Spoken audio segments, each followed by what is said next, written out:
I am IRM. I am IRM. I worship God the great I am, Redeemer and Master. Who values my faithfulness as He expects humility And integrity. in all my words and deeds. I belong to a church That exists to love God above all and share His love. to others. I belong to a church That nurtures relationship. With God and with people. I belong to a church That impacts our community Our country. and the world. I belong to a church, that embodies servant leadership, A church rooted in the Word of God. a church united in prayer, a church commissioned to become intentional In redeeming lives. and making disciples. This is Who I am. I am IRM.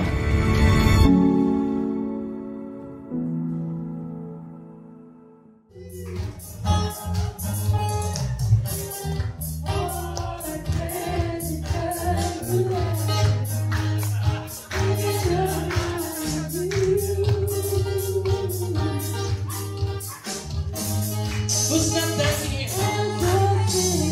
Who's not dancing? Okay, let's go. Come on, here,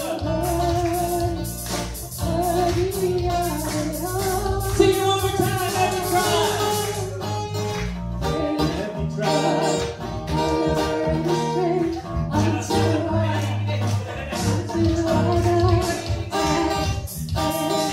Okay, let's follow Jewel, Here we go. Ano ba ito?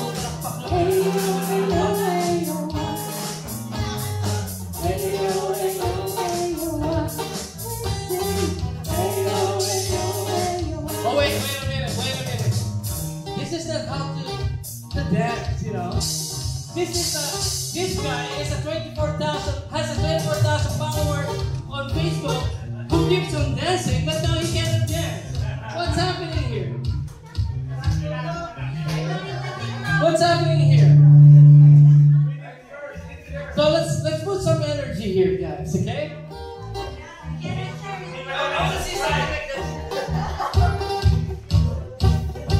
Okay, let's do some powerful moves. Okay, here we go.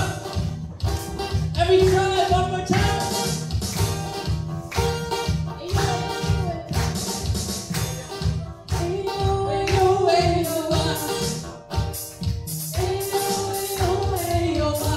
Mas masaya mo na.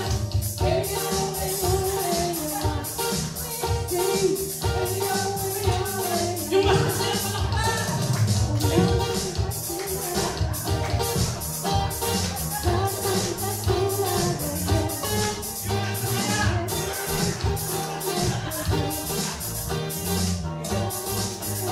Okay, thank you very much. Hey. Come on, sing it out.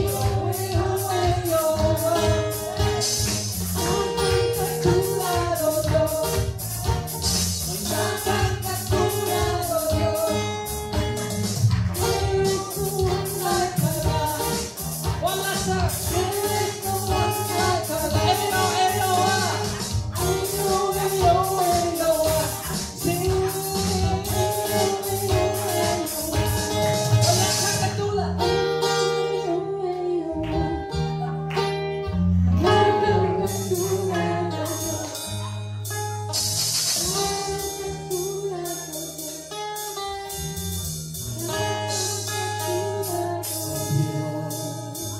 Amen. Praise God. Even my backup singers is not listening on what I'm saying and doing their own thing. So that's all good. We are praising God. And wow, I feel I need to take a bath again. So this morning we will be continuously honoring, and we need to go back, to look back our first life. When we first accepted Christ, I'm not so sure when was that, but you have your own experiences. We have our own experiences. And we need to look on that again and tell God, I'm sorry for all the things that I've done. And if you think you did something wrong with God, ask for forgiveness and let us worship Him this morning.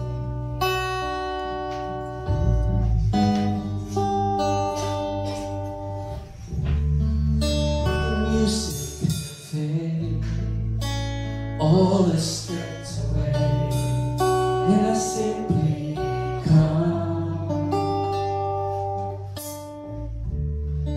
longing just to bring something that's a word that will bless your heart. I'll bring you more than a song.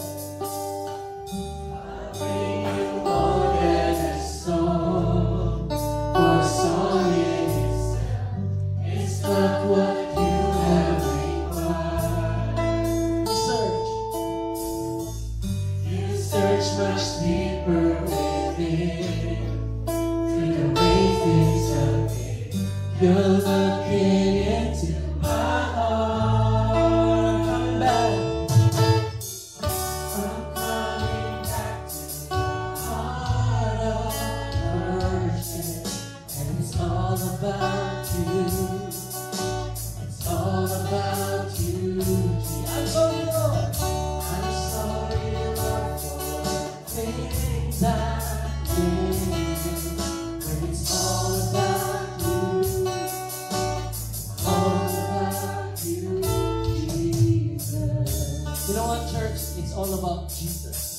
It's not about us. It's not about why you are here. Just to camp? No, it's not about that. It's about Him. It's all about God. And if you are ready and want to worship Him more, engage more. If you want the Lord to bless you more, engage more. If you want to see more of God, engage more with God. So let's sing it one more time. When the music fades, all is stripped away, when simply come, longing just to bring something that's a word. Sing it out, church. I'll bring you more than a song, for a song in itself, it's not what you have required. You search much deeper within, through the way things have been. You're looking into my heart. Let's all go back to the first love. I'm coming back to the heart, and it's Jesus. And it's all about you. Sing it. It's all about you, Jesus. I'm sorry, Lord, for the things I made it. When it's all about you, it's all. Sing it one more time. I'm coming back.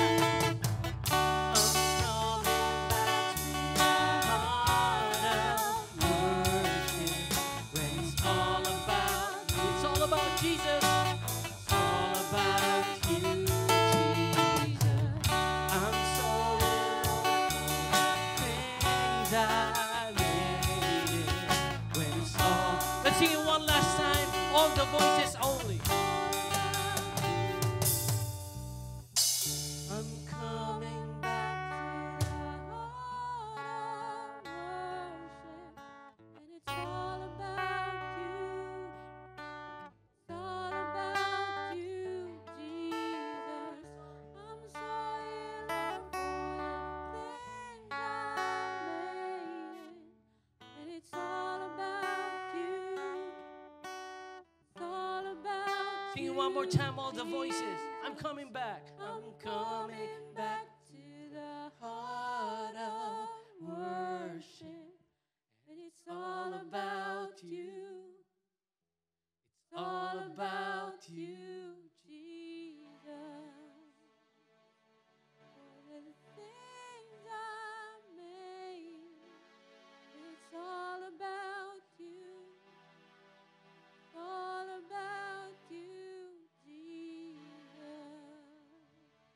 Father in heaven, we commit to you this morning. It's not about us. It's all about you, Heavenly Father. Thank you for everything that you have done into each and everyone's lives, Lord God. And may we continue to honor you, glorify you, bless you with everything that we have, Heavenly Father, because you alone deserve the glory, the honor, and the praises. May your name be praised in this place, in this campsite, Heavenly Father. We welcome you. We welcome the Holy Spirit. May you continue to be with us for the rest of our camp. Thank you so much, Lord. This we pray in Jesus' name. Amen.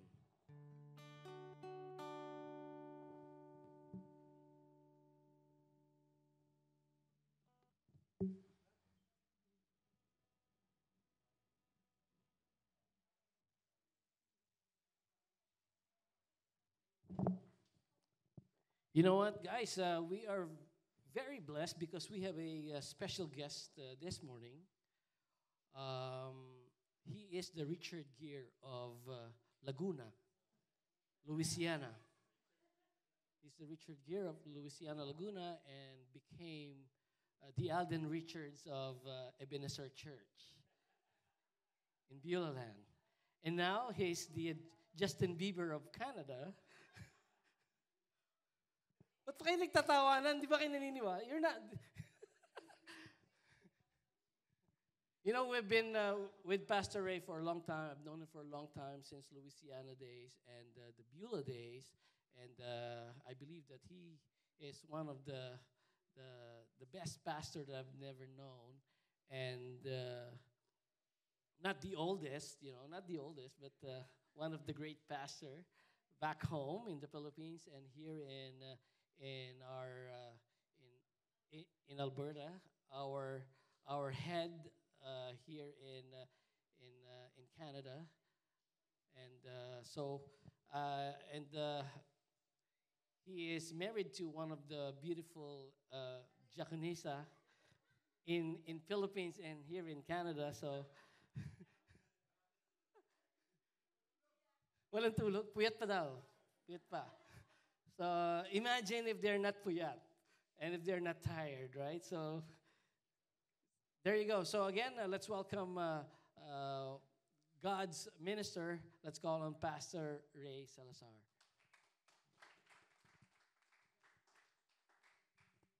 Okay, thank you very much and good morning. Good morning po. Wala tayong ganito. So, first and foremost, sorry, I thought that we don't have electricity, power here, so I did not bring PowerPoint. I tried to send, unfortunately, because of the signal, so you will not be able to receive it. But anyways, hiramin ko na lang to. Hindi ko na magagamitin itong ano.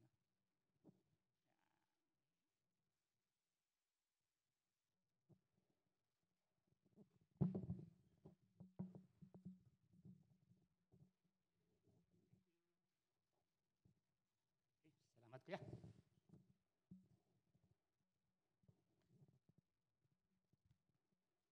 How's your evening? How's your morning? Sinong naligo? Ba't kayo naligo? Dapat naliligo. Di dapat naliligo.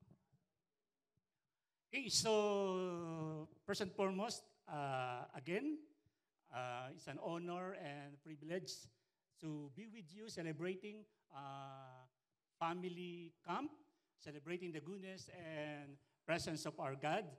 So let us continue to praise and worship our God this morning. So I heard that you will be here up to tomorrow. So hanggang bukas, di kayo maliligo. I had that experience July 19, yeah. 1920, July 19 and 20, I was in Yukon. So it's good that I have wet wipes. So I managed to took a bath using the wipes. Na-refresh naman ako. Okay naman po siya. Ang ganda naman po. No water, no electricity, no signal. That's the best, the best opportunity and the best way to concentrate our life, worshiping, learning, and praising the name of our God. Amen? So, as of now, are you enjoying the camp? Yeah. Are you enjoying the camp? Yes. Okay, so the home. The home. The home should be a self-contained shelter of security. Yes or no? Home should be a self-contained shelter of security. Yes or no? A kind of school where life's basic lessons are taught. Yes or no? This should be the place, a place where we can learn basic things, basic teachings, and a kind of a church where God is honored. So we can compare our home, our family, our church in comparison to our church. And first and foremost, our home, our family is the small example of a church. So, church, it is composed of a small unit of family, and then it will be a big family that we have today. So let us study. First, I want to get your cell phone. Pakinabangan yung cellphone nyo naman ngayon. But if you have your Bible, then so be it. I do believe that you have Bible up in your cell phone. Oh, meron mo offline. Hindi offline yung ginagamit niyo? Ano ba ginagamit niyo? Yung olive tree, ano siya? Pwede siya offline. Pag uwi nyo, download nyo yung olive tree, offline pwede siya. NIV version pa po yun. Okay. So, ano gagawin natin ngayon? Meron. Yan. Okay. Yung pong wala ay tabi-tabi na lang sa meron. First, may signal naman kasi. Dito sa upuan ko ito meron ako. LTE 3 bars. Telus. Kaya dapat lang iPhone 16 Pro Max fully paid. Dapat ganun.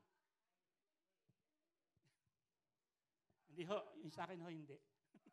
Okay, 1 Samuel chapter 1, verse 1 to 3. There was a certain man from Ramathaim, a Supite from the hill country of Ephraim. 1 Samuel chapter 1, verse 1 and 3. And the country of Ephraim, whose name was Elkanah, son of Jeroham, son of Elihu, the son of Tohu, the son of Sup, an Ephraimite. He had two wives. One was called Hannah, and the other Penina. Penina had children, but Hannah had none. Year after year, this man went up from his town to worship and sacrifice to the Lord Almighty at Shiloh. Okay, so Elkanah, it was their custom to go to Shiloh to worship God every year. So they're from Ephraim and then to Shiloh. According to I researched, so it was 20 to 25 kilometers. Not too far, 20 to 25 kilometers from Ephraim to Shiloh. It's not too far for us because you have your own car. But back then, they have their own sandals. Sandals lang gamit nila. So to travel on foot would likely take a half a day depending on the route and conditions. So half-day travel.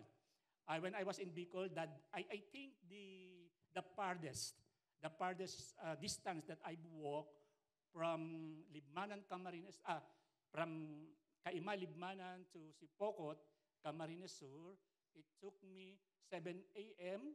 I started 7 a.m. and then I reached the destination 12 p.m. 12 p.m. So 5 hours. Tama ba ako? 5 hours walk. And there's a possibility that it is 20 to 25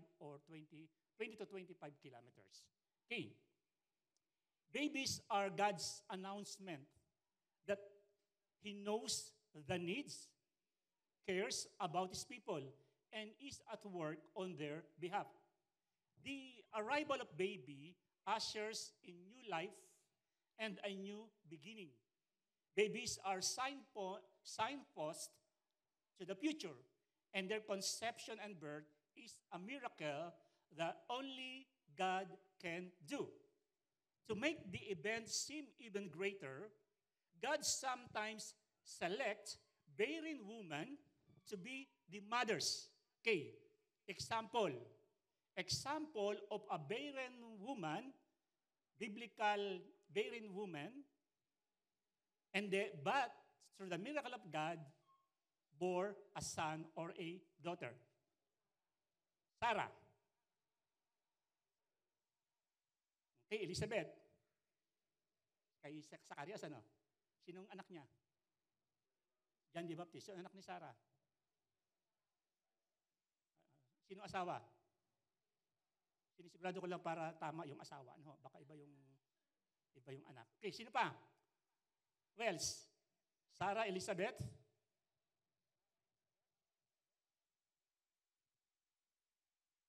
So, we have Sarah. Take note, pansinin nyo ha. Sarah, Isaac, Jacob, and Esau, they were from Rebecca. Si Rebecca rin delay din. And then after Rebecca, Joseph was from, sino ni Joseph? Rachel. Di ba nagkaroon din ng problema muna? Bago ipinanganak si Jacob. So, we will notice the miracle of God, concerning, and most of the prominent person in the Bible experience miracle of God through child bearing. So, the setting of the story, our study today, it was the time of Judges. And according to the scriptures, there was no king. And then, since there was no king, this is the scripture, everyone did which seems right in his own eyes, and there was no open vision. What will happen to a nation?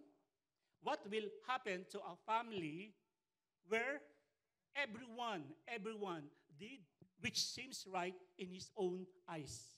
What will happen to a family when everyone did which seems right in his own eyes? What will happen to the church, to a church, when everyone did which seems right in his own eyes? What will happen to a society when everyone did which seems right in his own eyes? Ano mangyayari? Chaos. Conflict. So, 1 Samuel starts with the life of two prominent persons, which gave importance to the history of Israel. Firstly, we've read about Elkanah. And then, the parallel side of it is priest Eli, or high priest Eli. Stronger together. That's God's design for the family. So the focus of our study is with two fathers. Firstly, the life of Elkanah. Who among you are familiar with Elkanah? Elkanah was the father of Samuel, not Junar. So, husband, Elkanah, a husband, a father, who gave his son, who led Israel into spiritual revival amid the spiritual darkness of Israel. And secondly, to Eli, a religious leader of that time, a father and a religious leader. So let's study. So first, Elkanah. Who is Elkanah? So let's describe him as the worshiper. Elkanah, the worshiper. Verse 3, 1-3. Year after year, this man went up to his town to worship and sacrifice to the Lord Almighty at Shiloh. So back then, Shiloh was the center of worship. There was no Jerusalem back then. So there was no permanent place of worship. There was no tabernacle permanently established. There was no temple back then. And then who is Elkanah? Elkanah was a Levite. What is a Levite? A Levite was from the tribe of Levi, a Kohathite from the family of Suf. The Levites were scattered throughout the land and went to Shiloh to minister at the tabernacle whenever they were needed. So Elkanah was a Levite. Definitely, he was a worshiper. He was a minister of God. Si Elkanah. So in many days, somewhat ito yung question ng konti. Elkanah seems to be a good and godly man, except that he had 2 wives. Yan ang medyo problema rito. According to Bible exposition commentary, it says, apparently, Hannah was his first wife, and when she proved barren, he married Peninnah so he could have a family. Okay, wag natin gamiting I can have second wife if my wife is barren. There's a theological explanation for that. But we cannot use this as a teaching or as a doctrine permitting to have 2 wives. Okay. Nakakuha niyo po ako. So, but back then, it was a custom since there's a need for family. There's a need for children. So it was permitted, not the perfect will of God. It was permitted to have 2 wives. Permitted, not the perfect will of God. We have the example of Sarah and Isaac. And then who was the other wife of Abraham? Concubine, see? Hagar, the father of Ishmael. Okay. Nag-census lang po tayo.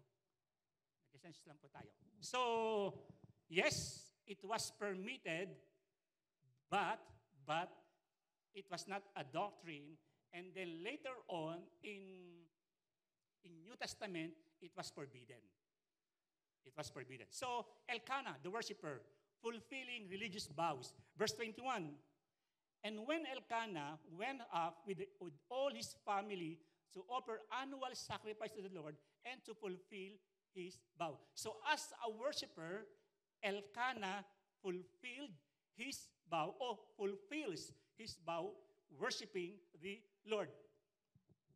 In this instance, Hannah was not able to go with them because God has opened her womb and gave birth to Samuel, the soon-to-be the religious leader of Israel. So we're not going to study the life of Hannah, the life of Samuel, but during this time, verse 21, God made a miracle to Hannah, and then God opened the womb of Hannah, and Hannah bore Samuel. So Hannah was barren, while Peninnah, the other wife of Elkanah, had children. And then Hannah prayed earnestly, and God granted her request. Opened her womb and bore a son. Moreover, after a year, she was not able to go with the family to fulfill the religious duty, so she was left at their hometown and then family of Elkanah continued their religious vows. So, ugali na. Ugali na. Take note, before Penina bore children. Hannah was barren. But still, they went to the temple, they went to Shiloh to worship the Lord and offer sacrifices. It was their costumes. And then when God made a miracle to Hannah, and then she bore a child, Samuel, then after a year yun, pinanganak na, she was left for 3 years. She was not able to go to the Shiloh to worship because Hannah wanted to wean her child before they could go again to Shiloh. But still, this is the point. Still, while Hannah was not able to go to Shiloh, Elkanah and her family, Penina and their children, they went to Shiloh to worship and offer sacrifices to the Lord. So what's the catch? What's the message? The message na clear dito, maliwanag dito. So here, even though Hannah was left at their hometown, Elkanah, hirap ako sa H kasi. Elkanah and Penina, puro H. Hannah, Elkanah, Penina, still they continue to worship and offer sacrifices to the Lord, fulfilling religious vows. Elkanah, the worshiper, fulfilling religious vows. Secondly, Elkanah as a worshiper, presenting their son to the Lord. Presenting their son to the Lord. Verse 24. After she was weaned, she took the boy with her, young as he was, after 3 years na to, along with a 3-year-old bull, an ephah of flour, and a skin of wine, and brought him to the house of the Lord at Shiloh. When they had slaughtered the bull, they brought the boy to Eli. So here, after 3 years, fulfilling the vows, after 3 years of worshiping yearly to the Lord, after 3 years of winning Samuel, they went to Shiloh and then offered Samuel to the Lord and ministered up to the Lord. Ministered on the Lord on that same very day. So, why? Hannah prayed to the Lord. Hannah prayed to the Lord that God granted her a son. Then, this is the promise. If God will give son to Hannah, she will offer it to the Lord. Praying, after praying, and then God granted her request, and then God gave Hannah and Elkanah a son. And then after 3 years, they fulfilled their vows and then offered Samuel to the Lord. Okay, tingnan muna natin ito. Check natin. Exodus chapter 13, verse 11 to 13. Exodus 13, 11 to 13. After the Lord brings you into the land of Canaanites and give it to you, as he promised on oath to you and your forefathers, you are to give over to the Lord the first offspring of every womb. And all the firstborn males of your livestock belongs to the Lord. Redeem with a lamb every firstborn donkey. But if you do not redeem it, breaks its neck, redeem every firstborn born among your sons. Okay. Para maintindihan natin ganito. When the Israelites left Egypt, God saved the firstborn of all Israelites. Tandaan natin, how?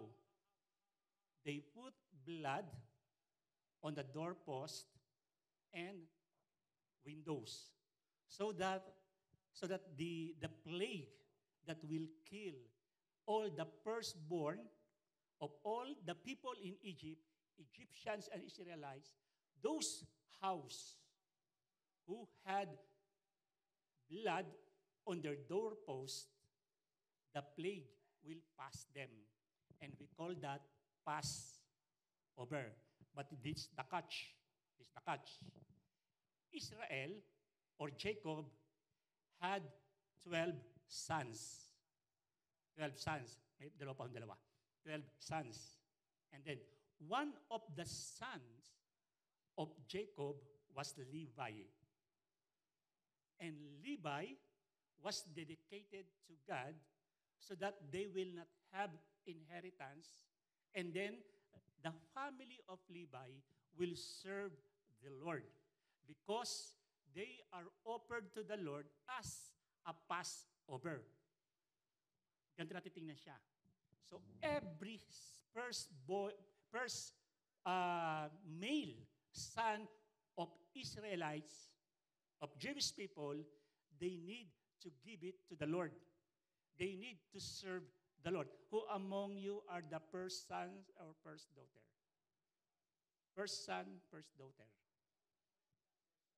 First son, first daughter. First son, first daughter. Okay. So, according to Jewish traditions, every firstborn son or daughter will be dedicated to the Lord. It means they will serve the Lord. They will serve the Lord permanently. They need to give their life serving the Lord permanently. But, as a parent, you have a choice. You're going to redeem your son paying a certain sum or a certain animal that will redeem your son so that your son will not serve the Lord. And this is the catch. In order for all Israelites will be exempted from giving their son to serve the Lord, the family of Levi was dedicated to serve the Lord. That's the reason why is it that the family of Levi was chosen to serve the Lord. Because the family of Levi was the Redeemer, was the Passover lamb. So that the judgment of God will not will not experience by the Israelites. So what's the importance of it? Okay, when Hannah prayed to God, he prayed and promised that she will give her son to the Lord and minister to the Lord. Firstly, they were from the family of Levites. But they have a choice. They can redeem their son, their Samuel, so that they can have Samuel, and Samuel can live his life normally. But Hannah and Elkanah choose to give Samuel to Eli and to God, and they did not redeem Samuel. So what's the point? The point is this, fulfilling the ministry of Levites, Levitical law, and then secondly, the message is fulfilling the vows to the Lord. So, anong gustong ipakita sa atin ito? After 3 years of winning, caring for Samuel, it is hard.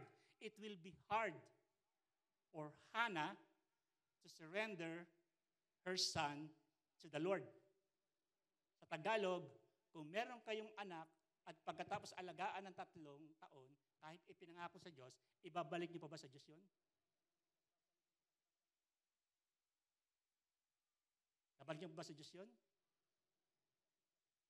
Is there a time or a situation that you promise something to the Lord? Hindi man anak. Anything that you promise to the Lord, possibly your sons, your daughter, kotse. Pastor, huwag yung pakialaman yung kotse namin. Bahay. Pastor, hindi kasama bahay. Ano ba pwede?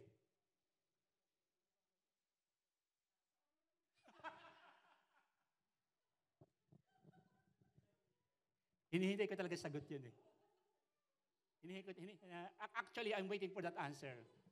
I think that's the best answer that I'm expecting. We can sacrifice everything, but not our children. Diba? But for our spouse, okay.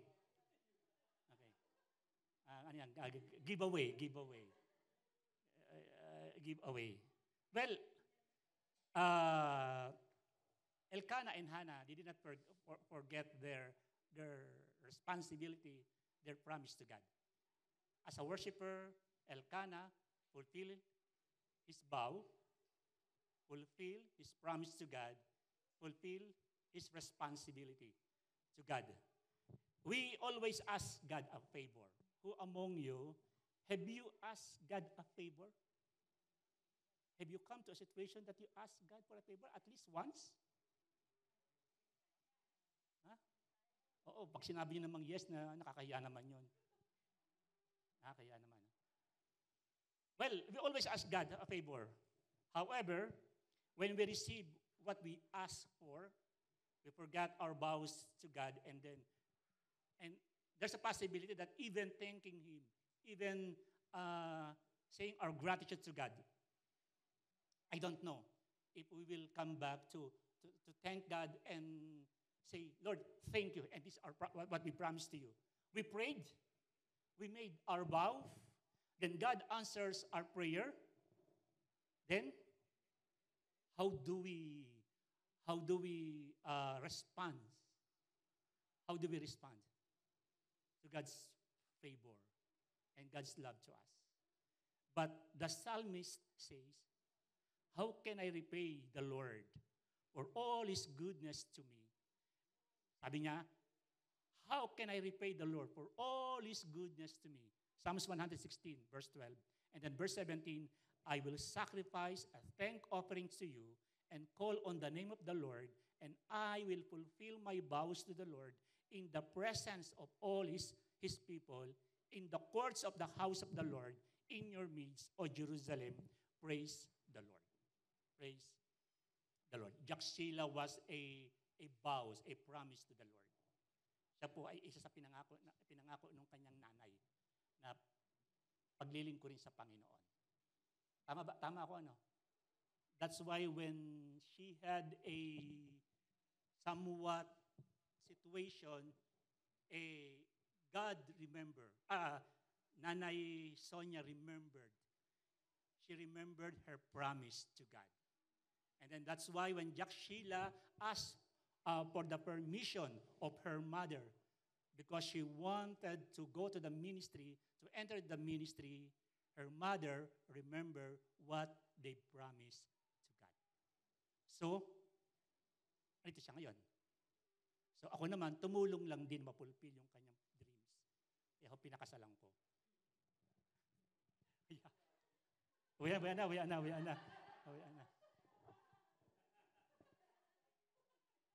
Uya na. Kasi, gano'n lang naman talaga, di ba, mga lalaki, tinutpad lang natin yung pangarap ng babae.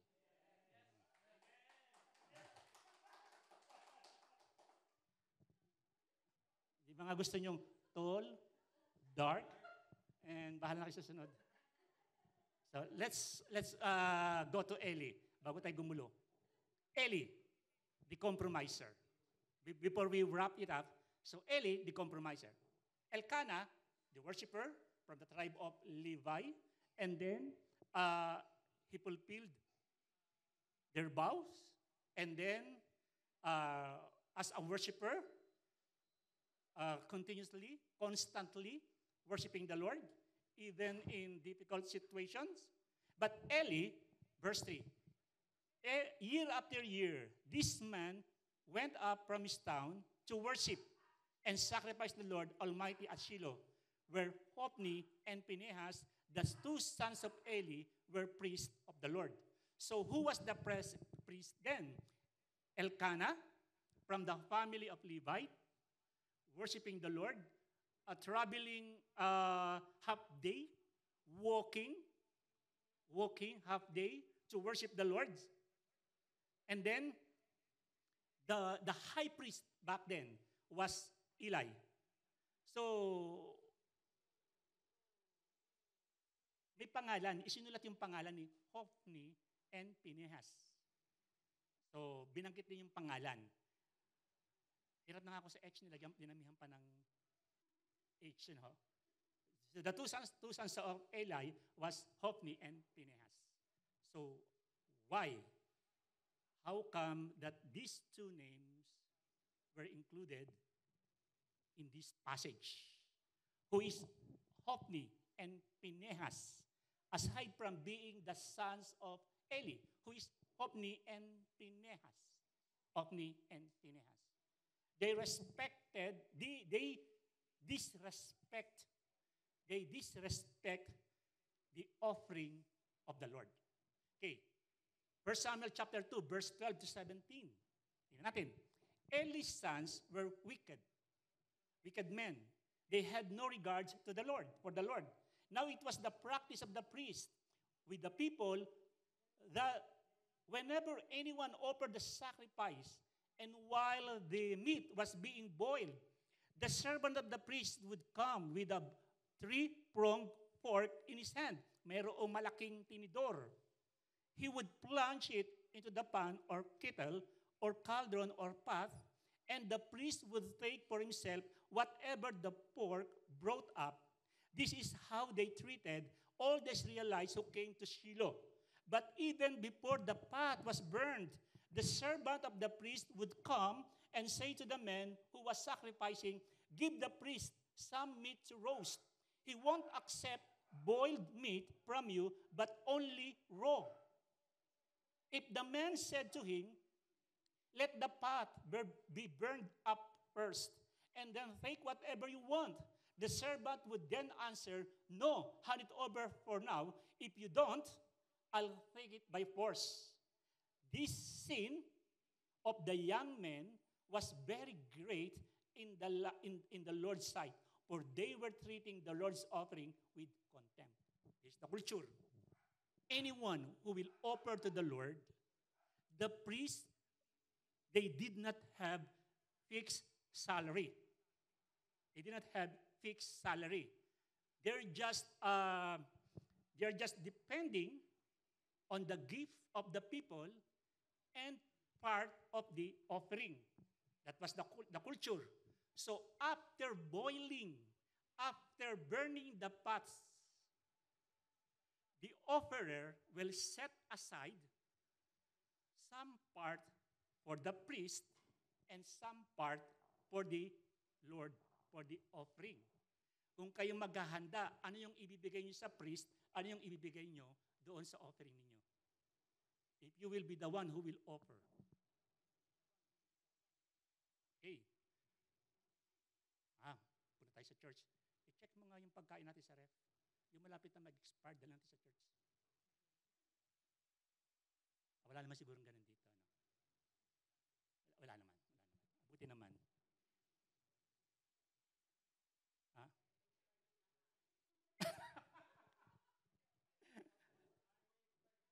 Ang point doon, no, don't bring it to the church. Kahit siya expired, kakain natin yan. May aso naman tayo. Kaya yung mga lalaki, mag-ingat-ingat kayo. So, what the children of, what Hophni and Phinehas, what they've done was, before the pot was burned, they choose the best part. They did not wait for the offerer to give them their part. But what they did, they choose the best part. Kaya, ako minsan kahit sa pagkain, ayoko kumain sa ako kung napapansin niyo, pagkain na, ayoko yung nauuna. Gusto ko sa huli. O, nakikita niyo, palagi ako sa unahan. As much possible, gusto ko tapos na lahat. Kasi, pansin niyo, pagka nasa handaan tayo, so this was our custom. If we have a big birthday party, Christmas party, whatever celebrations that we have, after the pastor prayed for the food, we're expecting the pastor, he will be the first to take the part. Diba, ganun yung expectations natin. And some of the members, ewan ko lang kung ganito rin dito, some of the people, they will not go to the table unless the pastor take their part. Hindi ganito rito. Tinutulak pa yung pastor, kami muna. Ganun ba? So I noticed that. So that's why, so it's a custom to the church. And then now I noticed that some of the kalalakihans, before they go to the line, they see to it that everyone, they have their shares. And then, kasi nakikita nila ako sa hulihan. Baka kasi ma-hope ni Phinehas ako. Yeah, parang ayoko talaga sa unahan, gusto ko talaga sa hulihan. Yung kakain. So yung mga anak ko naman, wala naman nang hihingi sa inyo na sabi ni Daddy, bigyan niyo raw siya ng ulam. Wala pa naman Ha? Sa Bicol, who's Bicolano? May kwento sa Bicol na yung sacristan bago umalis ng after the celebration, the sacristan, sasabihin ng sacristan sa family, sabihin yun daw pong para kay Padi. Padi is padre. Para kay Padi. Kaya biruan namin doon yun daw pong para kay pastor. Well, back then, the scene was, they're not waiting. And then they are trying to get the best part. They're not waiting for the gift that the people will give to them, but they did do getting their part. And then, that's the sin, disrespecting the offering to the Lord. The judgment. 1 Samuel chapter 2, verse 27 to 29. Now a man of God, there was a prophet, came to Eli and said to him, this is what the Lord says, did I not clearly reveal myself to your father's house when they were in Egypt, under Pharaoh? I choose your father out of the tribes of Israel to be my priest, to go to my altar and to burn incense, and to wear an ephod in my presence. I also gave your father's house all the offerings made with fire by the Israelites.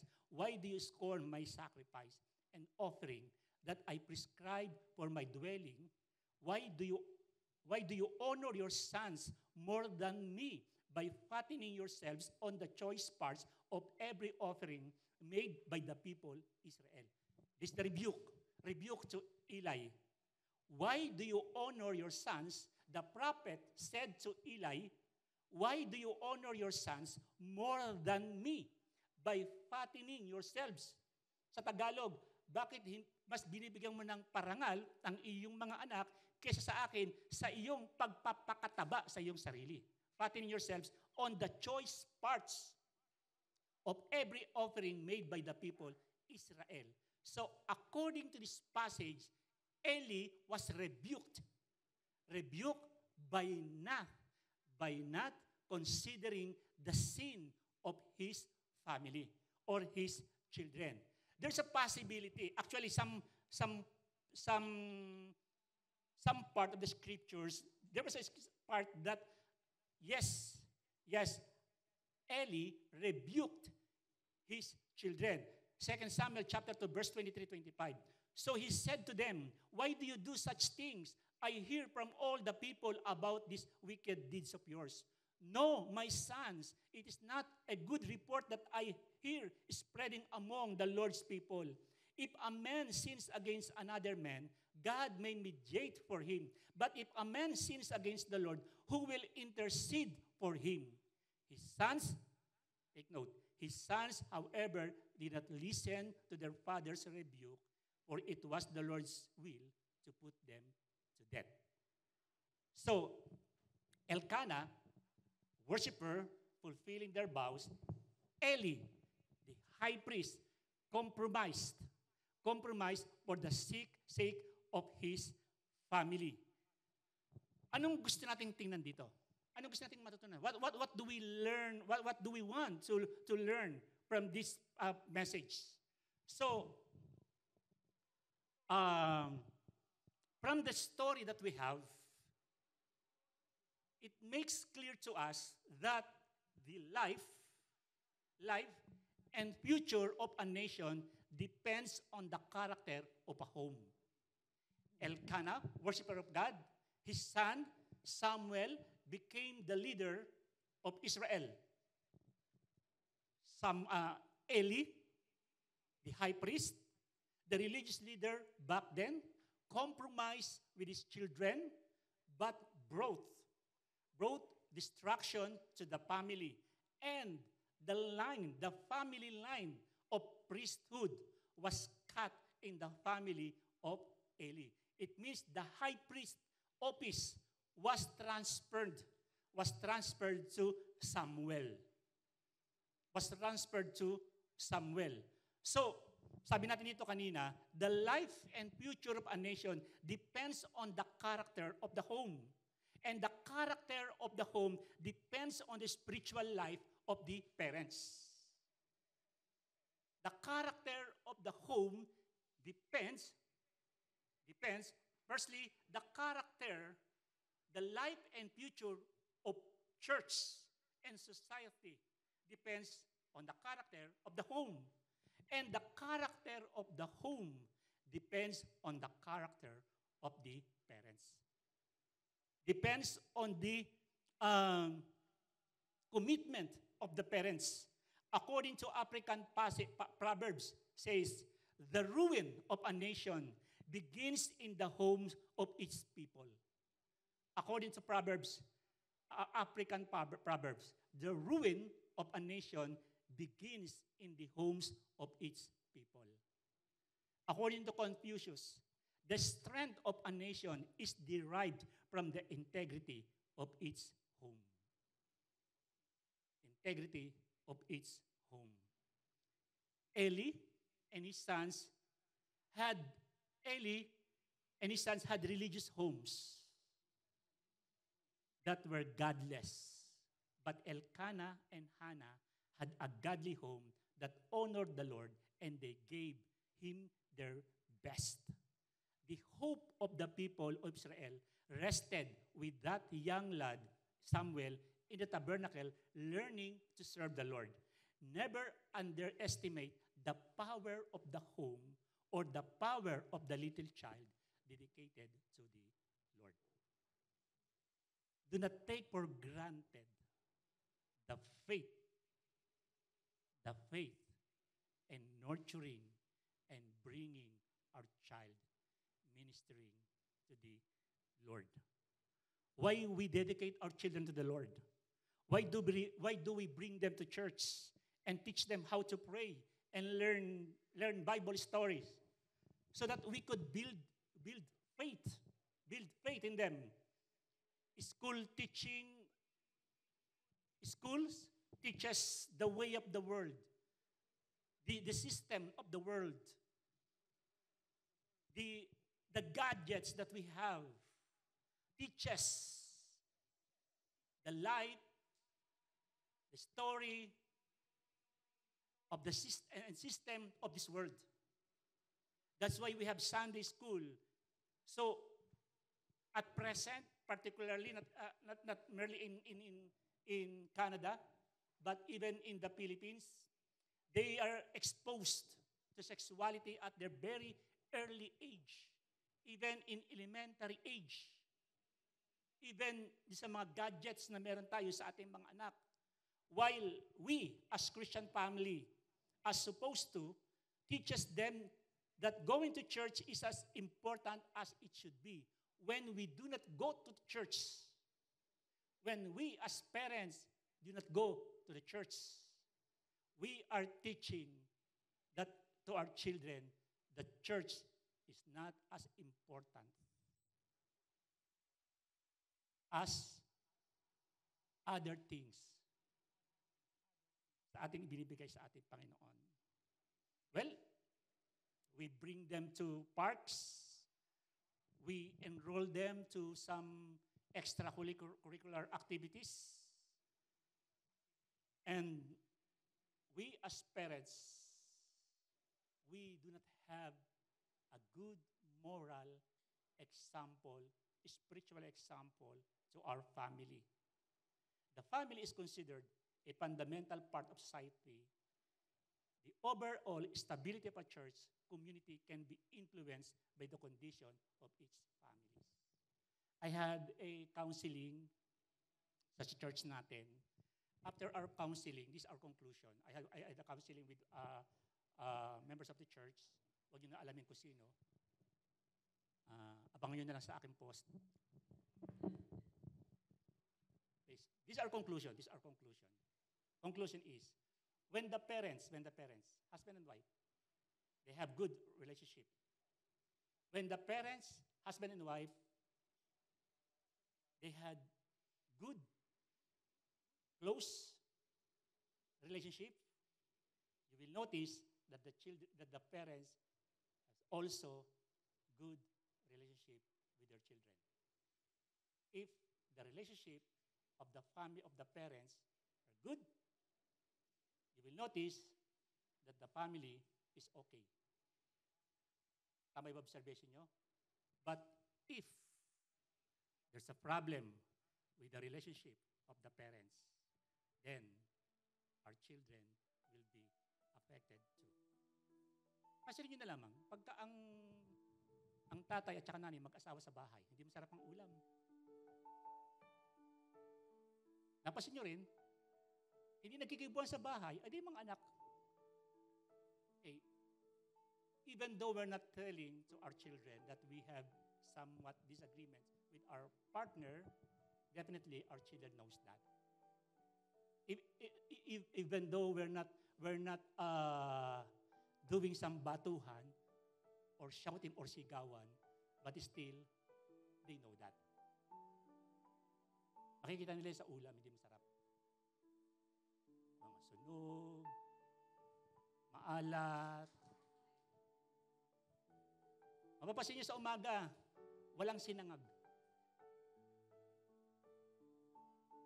Walang fried rice. Pero kung okay natulog yung mag-asawa, masaya silang natulog, nagmahalan pa, kinabukasan, may bacon na, may sinangag pa. Di ba?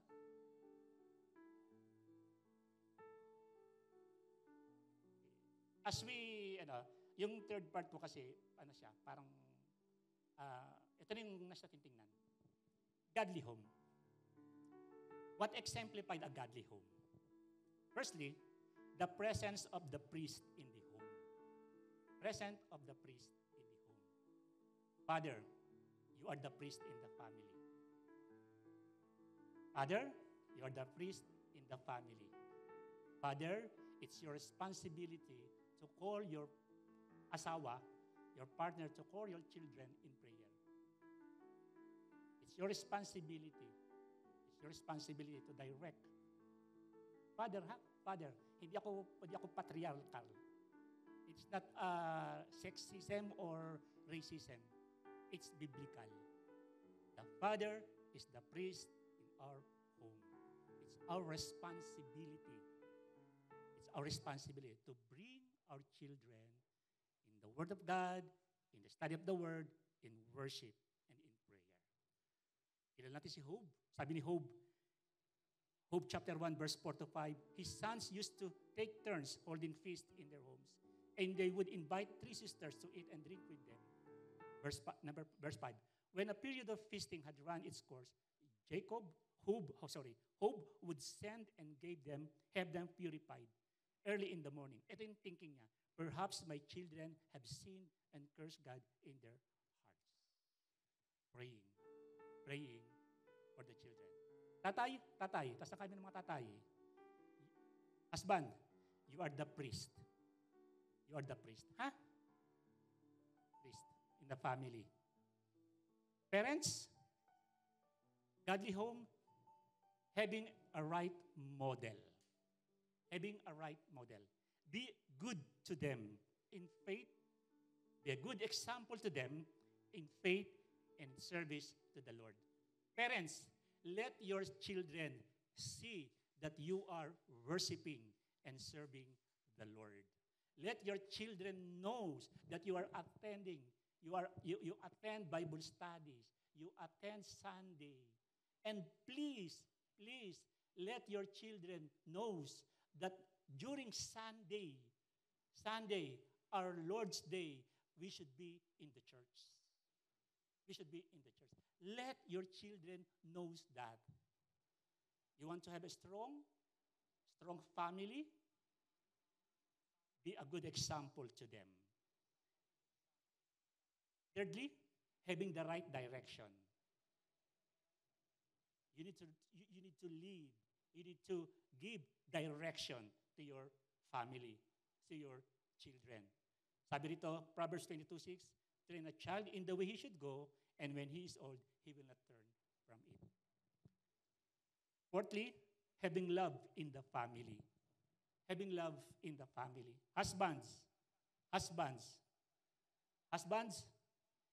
in the same way, maybe considerate as you live with your wives and treat them with respect as the weaker partner, as their heirs with you of the gracious gift of life, that nothing will hinder your prayers.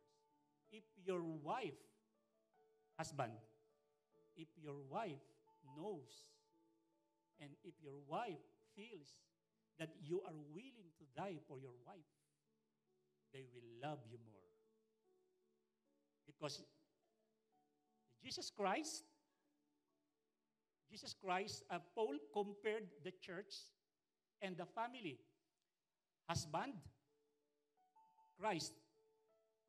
Wife, the church. What Christ did for the church. Christ died for the church. If the wife knows that you are willing to die for your wife, ewan ko lang, pag hindi tuwing umaga, may sinangag kayo na hindi sunog.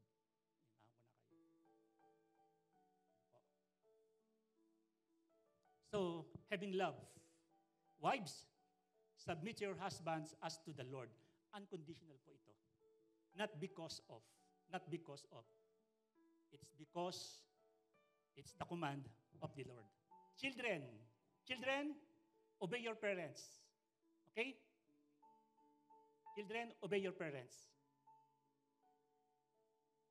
It's unconditional. There's no condition with that. You need to obey your parents. Okay? Obey your parents. Why? Because this is right. Honor your father and mother. Honor them. This is the first commandment. Take note. Children, if you obey your parents, it will may go well with you, and that you may have long life on earth. Do you want to have a long life on earth, children? Do you want to have a successful future? You want success in the future? Then obey your parents. Okay? Do not shout to your parents. Well, like me, so I'm the border in retiring. So I know that when it comes to technology, you young ones, you might think that you know more than your parents. That's what you're thinking. You know more than your parents. And you're thinking that your parents are late. Walang alam na. So, please, honor them. Honor your parents. Do not shout on them. Do not be angry with them. Just obey them. Sabi ni Johnny Orland, I believe that a godly home is a foretaste of heaven. Our homes, imperfect as they are, must be hidden from the chaos outside.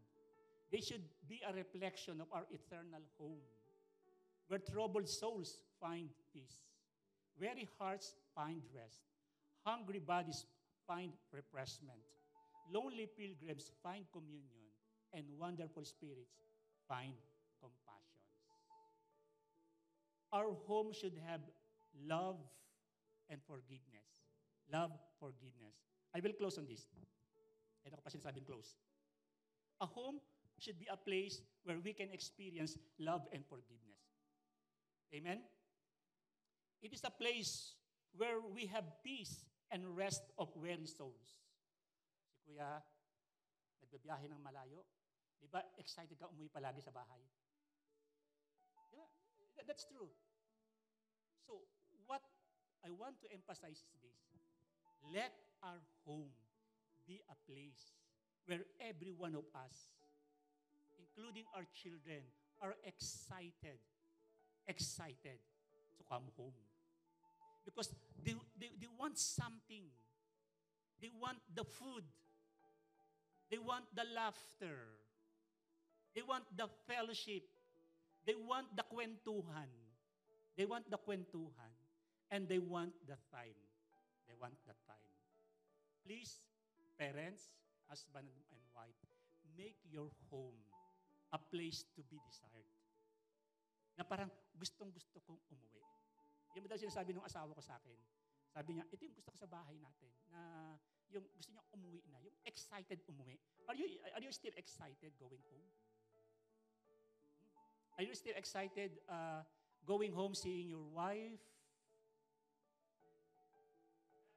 seeing your children, seeing your parents? Are you still excited? Jericho works in Calgary, but he sees to it that at least, I noticed yun, at least after 2 weeks or 3 weeks, uwi siya sa Edmonton.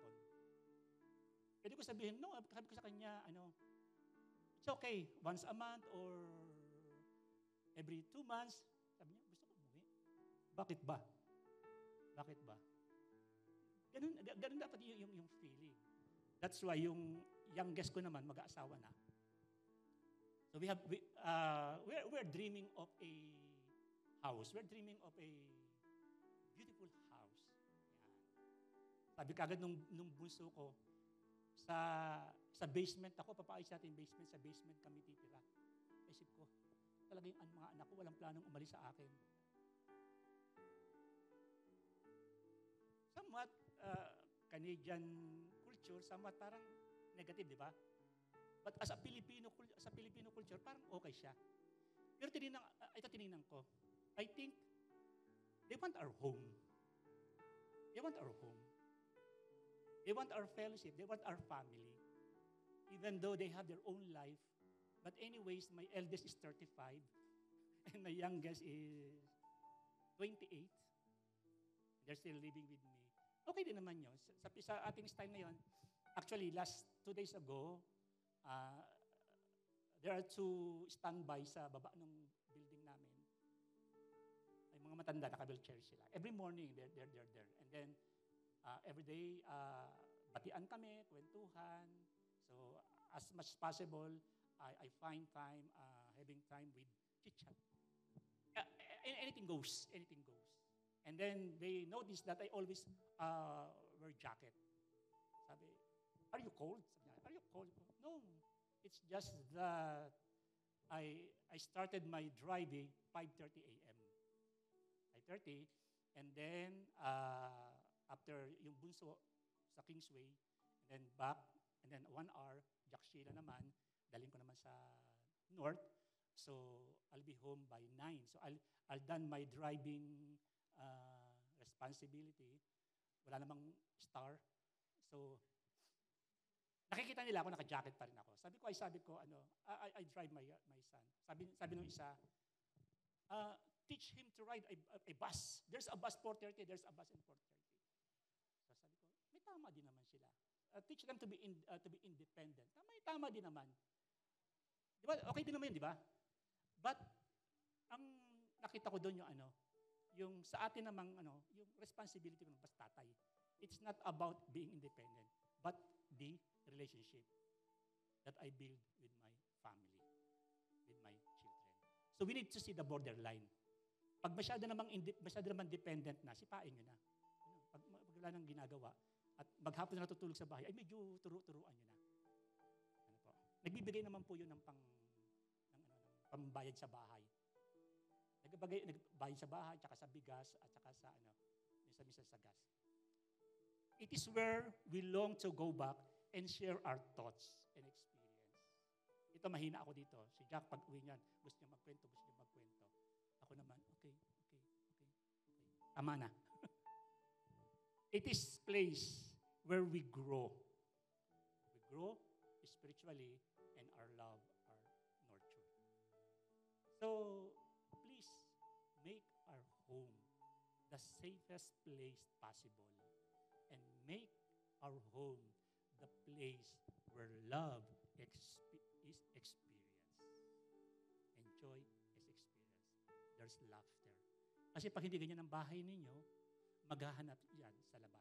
Ang mga anak natin, mas masaya sa barkada kaysa sa bahay natin. Ang nakakatakot, baka pati asawa natin maghahanap ng kakwentuhang iba. That's truth. That's truth. Diba? Yan ang problema natin dito sa kanta. Let's all stand. And then before I pray, so please sa mga, kung andito yung mga anak ninyo, dito yung asawa ninyo, please sama-sama kayo sandali. If you have your children with you, or your partner, or kung nag-iisa lang kayo, you have friends here, so hanapin niyo yung asawa niyo, kung dito yung asawa niyo. If you know your wife or your husband, please call them.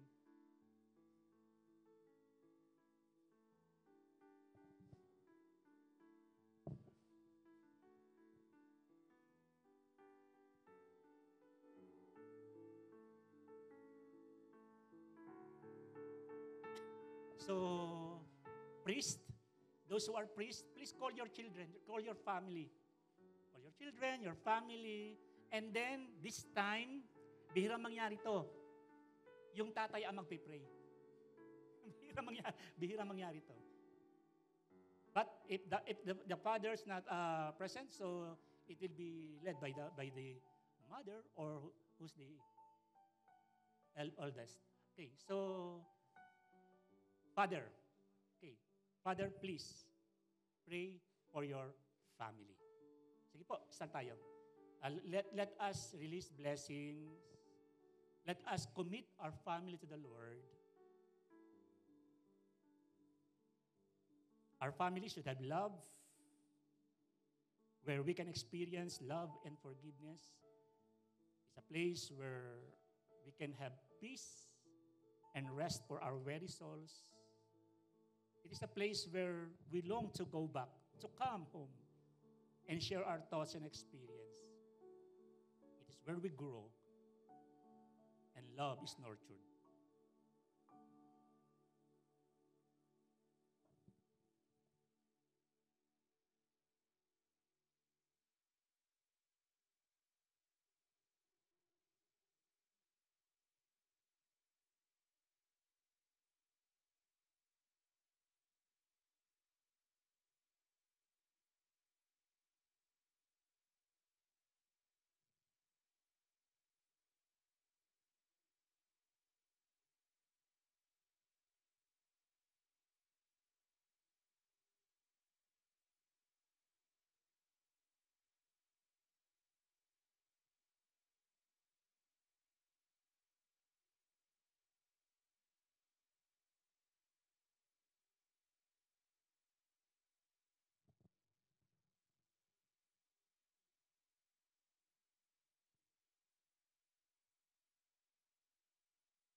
Father, we want to thank you, O God, this morning.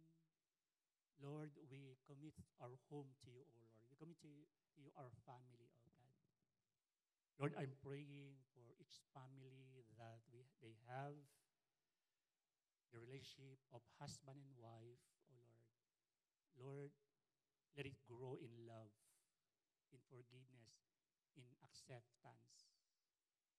Let them experience your love, O God. Let them experience your presence.